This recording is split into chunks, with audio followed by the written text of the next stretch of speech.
지구촌 교회 울로 목사인 이동훈 목사님은 몇 주 전에 암으로 투병 중이던 둘째 아들을 천국으로 환송했습니다.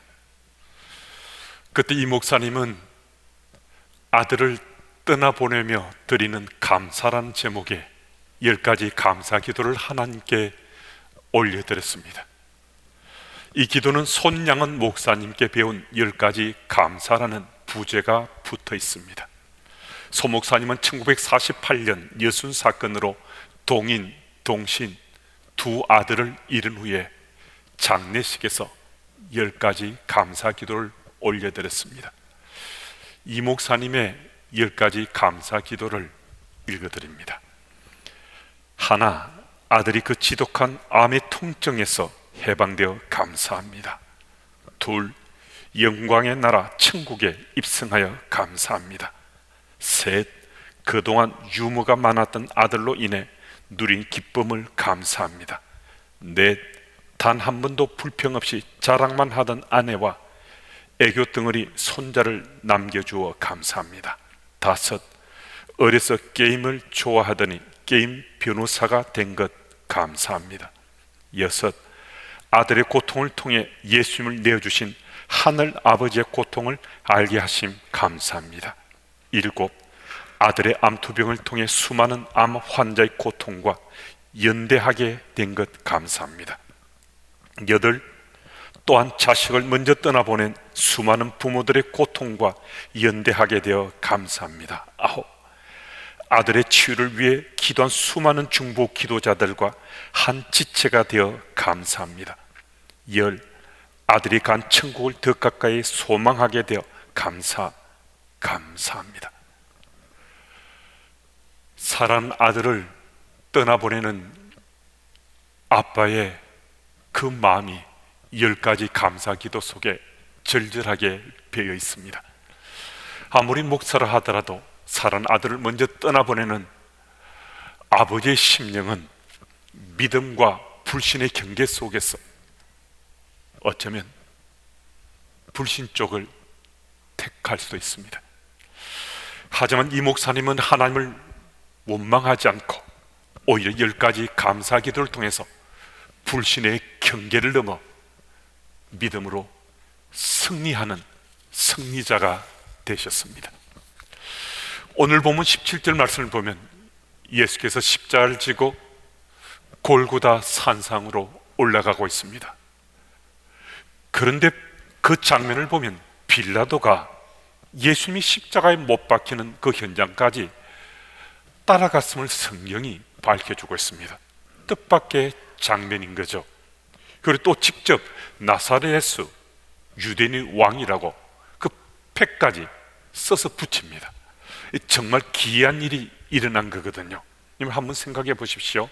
거짓말장이라고, 사기꾼이라고, 백성을 미혹시키는 선동가라고 고발돼서 십자가형이 선고되고, 그래서 지금 십자가를 지고 죽음의 골짜기를 예수께서 올라가는데 그 유대 남자의 뒤를 따라서 유대 총독이 지금 함께 하고 있다는 겁니다. 그리고 목적지인 해골 골짜기에 도착해서는 형편없어 보이는 유대 남자가 못 박힌 십자가 위에 나사렛 예수 유대인의 왕이라는 그 패까지도 직접 붙이는 모습이 보여집니다. 정말 있을 수 없는 일이 지금 해골 골짜기에서 벌어지고 있는 거거든요. 로마 집정관이 한 죄수의 뒤를 따라서 십자가에 못 박히는 사형장까지 함께 간 이 사실은 로마사에서 다시는 볼 수 없는 놀라운 일일 겁니다. 더욱이 십자가형은 로마 제국의 처형 방법 중에 가장 처참한 것이어서 로마 시민의 경우에는 이 처형에는 모두가 면제가 되었습니다.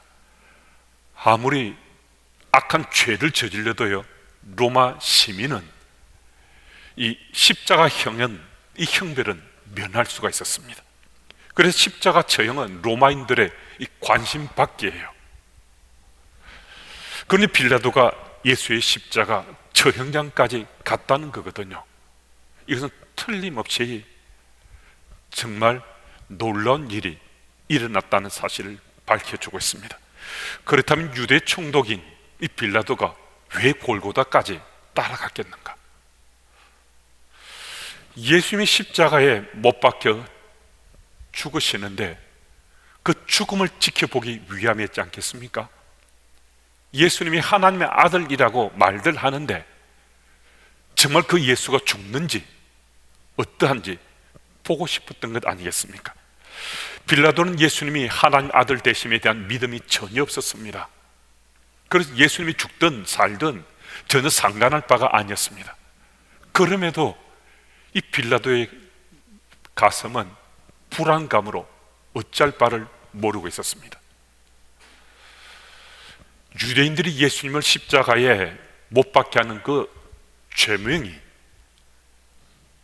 예수가 자기를 하나님의 아들이라고 했다는 그 죄목이었습니다. 또 빌라도가 예수님께 물어보았습니다. 내가 그리스도며 왕이냐? 예수께서 내 말이 옳도다라고 말씀하시기도 했습니다. 이 말씀이 계속해서 울려 퍼지는 거죠. 되새김질 되는 거죠.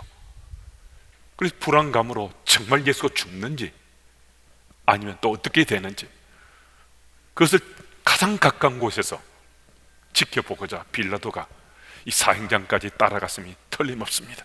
그래서 예수의 죽음을 확인한 후에 예수의 죽음을 보고서 다리 쭉 뻗고 잠자리 들려고 또 안심하려고 십자가형 그 현장까지 같이 갔을 것입니다.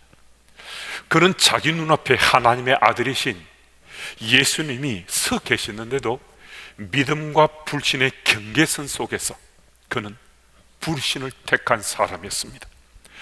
오늘 우리도 세상 속에 발딛고 살기 때문에 믿는 자라 하더라도요, 오늘도 이 씨름하면서 살고 있습니다.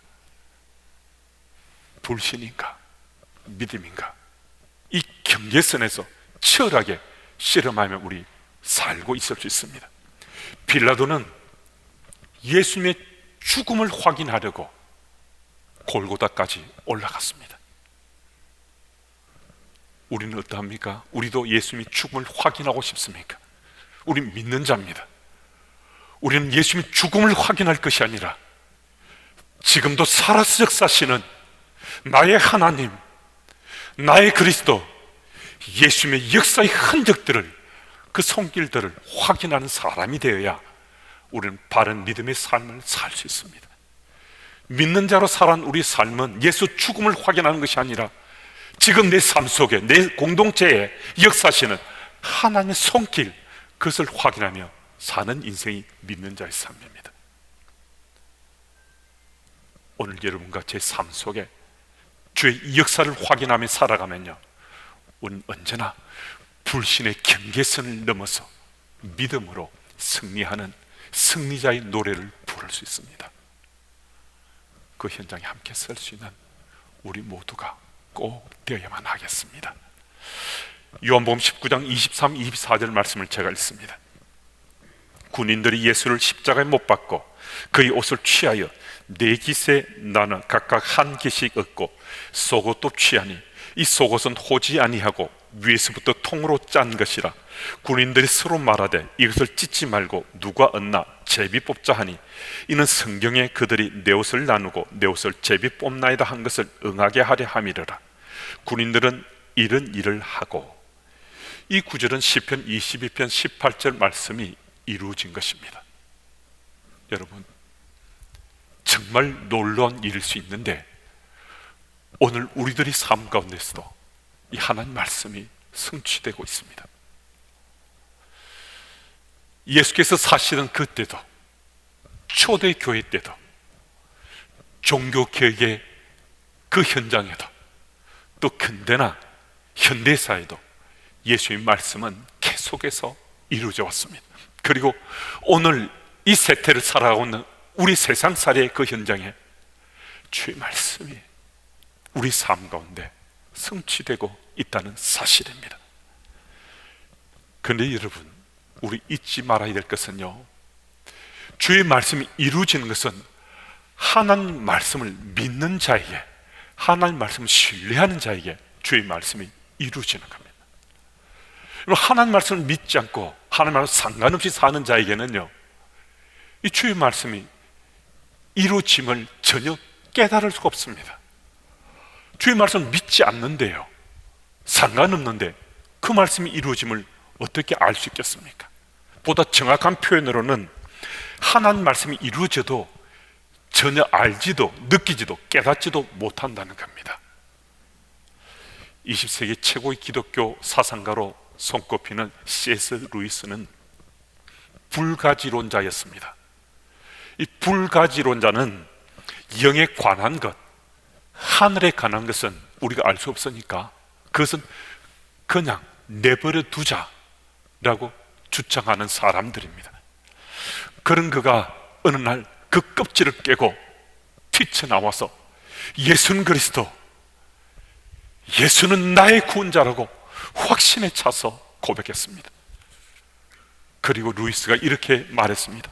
이 세상의 모든 사람들이 예수를 도덕군자로 예우하는 어리석은 짓을 이제는 그만두십시오. 그리고 그 상태로 내버려 두서는 안 됩니다. 성경을 자세히 보십시오. 성경 말씀을 한번 살펴보십시오. 내가 길이요 진리요 생명이니 나로 말미암지 않고는 아버지께로 올 자가 없느니라. 이 말씀을 한 인생이 세상에 어디 있었습니까? 예수는 둘 중에 하나입니다. 그는 하나님의 아들이요 구세주이든 미친 자요 사기꾼이든 둘 중에 하나입니다. 중간은 없습니다. 루이스의 말처럼 구원에는 중간이 없습니다. 믿느냐 믿지 않느냐입니다. 주의 말씀이 우리의 길이요 진리요 생명이냐, 이 사실 믿느냐 믿지 않느냐, 둘 중 하나입니다. 중간 없습니다. 우리가 멸망할 것인가 구원받을 것인가, 이 둘 중에 하나입니다. 중간은 없습니다. C.S. 루이스가 어떻게 구원받은 그리스도인이 되었는가? 하나님 말씀이 믿어졌어요. 하나님 말씀을 읽어도 하나님 말씀으로 믿어지지 않았는데 어느 주의 말씀을 읽고 느끼는 순간에 그 말씀이 하나님 말씀으로 자신에게 믿어졌어요. 여러분, 이 은혜가, 이 복이 우리에게 있잖아요. 우리의 삶 가운데 어느 날 그 말씀이 부딪혔을 때 그 말씀이 우리에게 하나님 말씀으로 믿어졌잖아요. 하나님 말씀을 믿어지니까 이 아침에 주의전에서 우리가 함께 예배자로 주께 나아가서 주의 말씀이 또 내게 울림을 울려주셔서 이 한 주간도 이 말씀 붙잡고 우리 살려고 하는 거잖아요.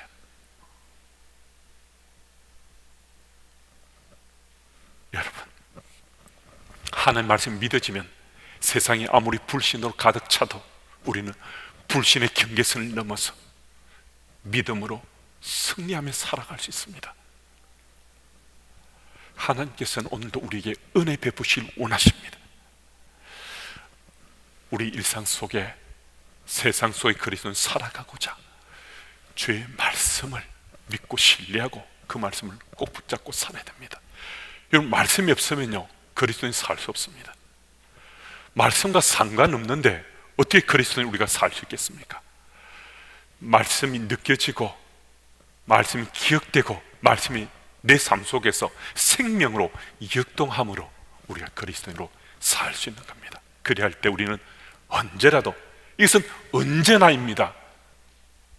어떤 상황 속에도 이것은 틀림없이 이것은 100% 이 일은 일어납니다.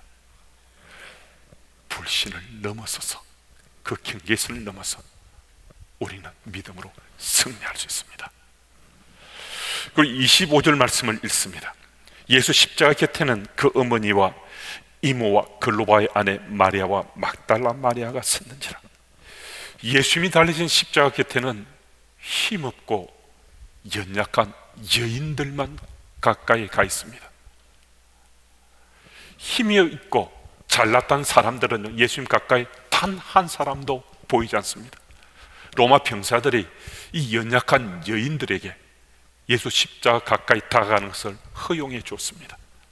이 여인들 말고는 예수님이 제자, 사랑받는 제자라는 유한이 그 현장에 함께 했을 뿐입니다. 지금 상황은 예수님이 십자가에 달려서 죽어가는 그 현장입니다.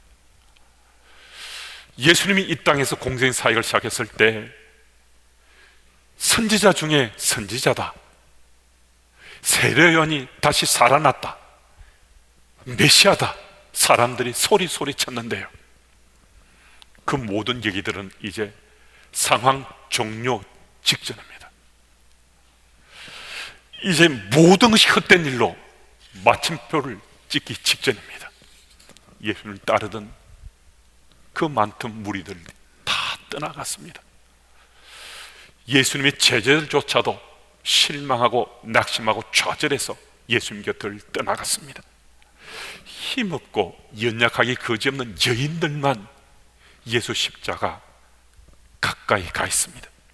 힘이 있고 강하고 잘난 사람은요, 단 한 사람도 예수 십자가 가까이 가지 않았습니다. 영국의 알렌이라는 무신론자가 살고 있었습니다. 그 아내는 신실한 그리스도인인데 이 알렌은 지독한 무신론자였습니다. 언제 어느 때든 사람들에게 하나님은 없다라는 것을 아주 달변을 통해서 논리적으로 설명하는 것을 즐기면서 살았던 자기 신념에 철저한 무신론자였습니다.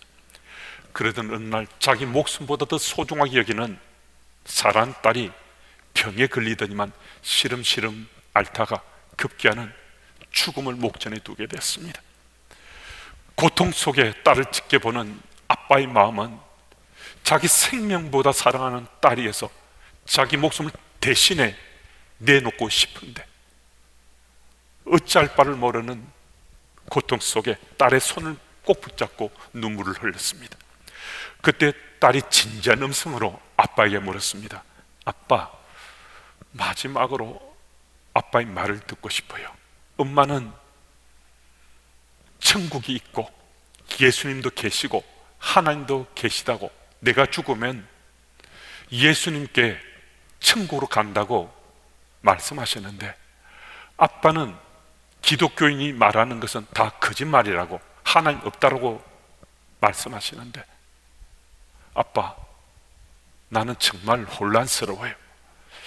정말 천국이 없고 예수님이 없고 하나님도 없다면 아빠가 믿는 것에 대해서 솔직하게 말씀해 주세요.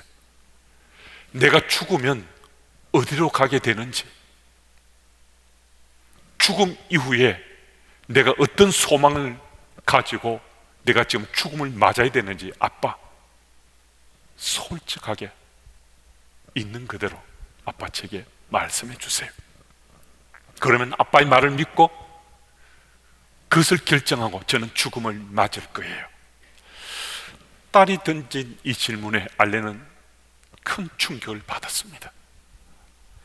딸이 지금 자기 목전에서 죽어가고 있는데 자기 목숨을 사랑하는 그 딸을 위해서 자신 어떤 것도 해줄 수 없는 정말 연약한 자신의 모습에 가슴을 쳐보았지만 어떤 것도 딸을 위해서 해줄 수 있는 일이 없었습니다. 그래서 알레는 정말 자신의 생애 처음으로, 지금까지 단 한 번도 그런 일이 없었는데 자신의 인생에 처음으로 아내가 믿는 예수님 앞에 무릎 꿇고 주의 도우심을 구했습니다. 내 딸을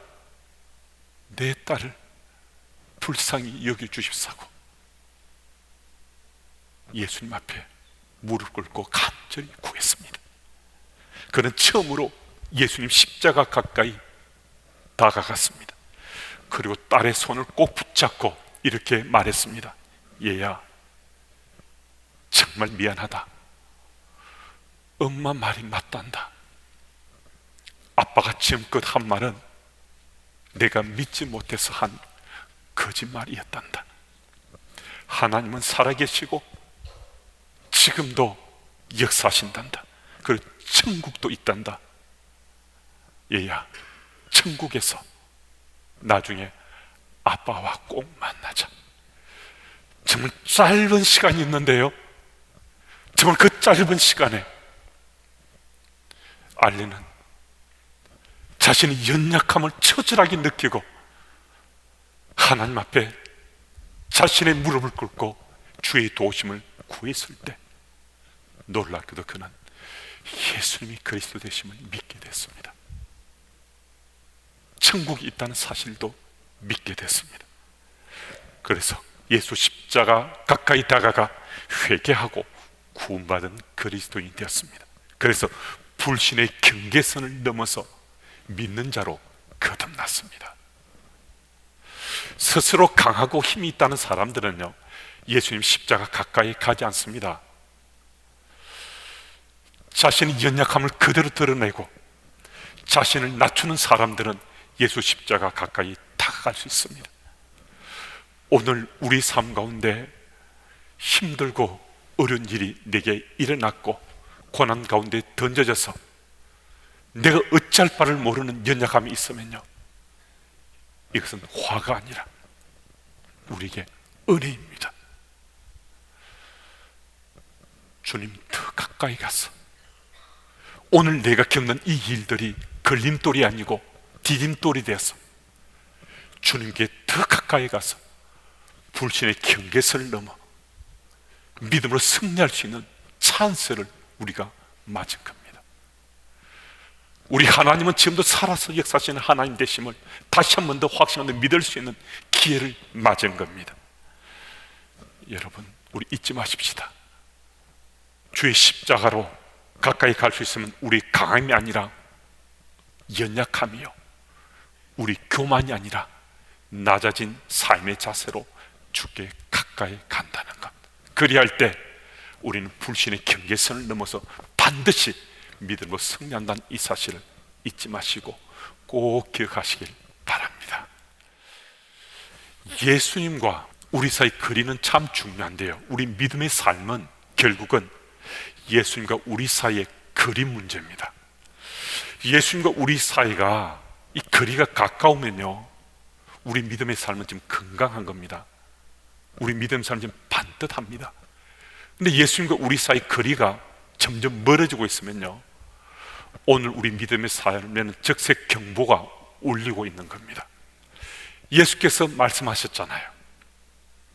누구든지 나를 따르려거든 자기를 부인하고 날마다 자기 십자가를 지고 나를 따를 것이다. 주께서 말씀하셨잖아요. 어느 한때만, 특별한 날만이 아니라 날마다 무엇을 하라고요? 자기 몫의 십자가 지고 주를 따르는 거예요. 무슨 말씀이신가? 우리가 주의 십자가를 따르려고 그러면요, 십자가 가까이 해야 주를 따를 수 있다는 거거든요. 십자가 없이는, 우리 몫의 십자가 지지 않고는 주를 따를 수 없다는 거예요. 오늘도 여러분과 제가 십자가 가까이 다가가야 되는 것은 이 세상 속에 예수님이 제자로 이 시대에 하나님 사람으로 살 수 있기 위해서, 살아내고자 우리는 십자가 가까이 나가야 되는 거거든요. 여러분, 오늘도 십자가 가까이 나아가서 우리 몫의 십자가를 지기만 하면요, 우리는 어떤 상황 속에서도 불신의 경계를 넘어서 믿음으로 승리할 수 있습니다. 그 현장에 함께 서셔서 이 코로나19 상황 속에서도 모두가 승리하는 그리스도인들이 다 되시기를 축복합니다.